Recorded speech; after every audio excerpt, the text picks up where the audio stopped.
Assalamualaikum warahmatullahi wabarakatuh.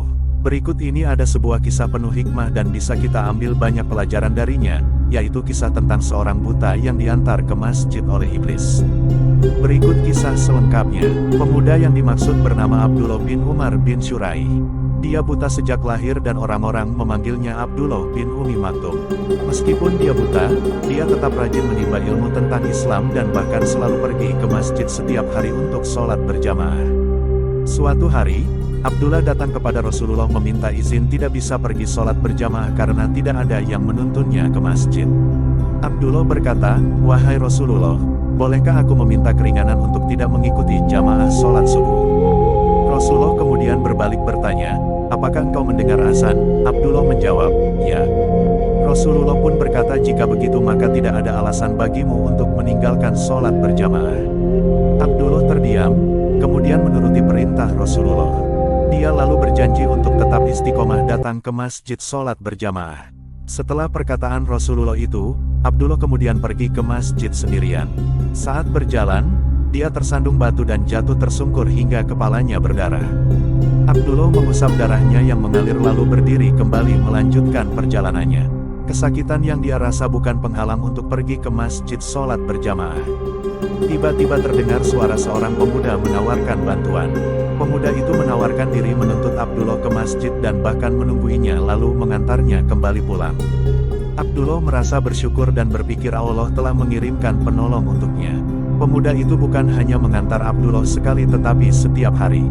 Setiap hari pemuda itu menuntun Abdullah ke masjid dan menungguinya dengan sabar hingga selesai sholat lalu menuntunnya pulang ke rumahnya lagi. Abdullah sangat bahagia ada seseorang yang selalu menuntunnya dengan ikhlas tanpa meminta imbalan. Anehnya, sosok pemuda itu tidak pernah memberitahu namanya. Abdullah selalu menanyainya tetapi pemuda itu selalu mengelaknya. Hingga suatu hari, Abdullah bersikeras ingin mengetahui nama si pemuda itu. Dia mengatakan tidak ingin dituntun lagi jika tidak diberitahu namanya. Karena sosok pemuda itu masih ingin menuntun Abdullah, maka dia pun memberitahu identitasnya. "Baiklah, aku katakan siapa aku. Sebenarnya aku adalah iblis," sahut sosok pemuda.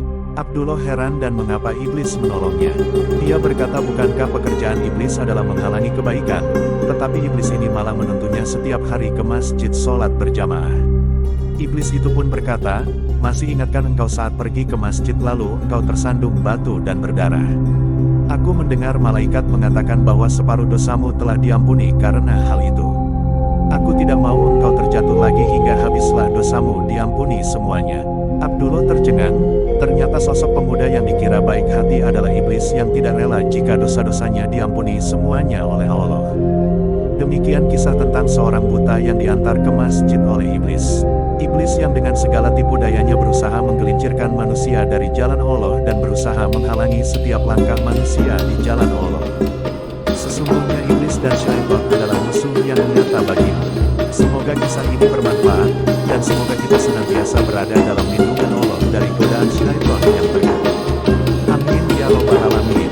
Wassalamualaikum warahmatullahi wabarakatuh.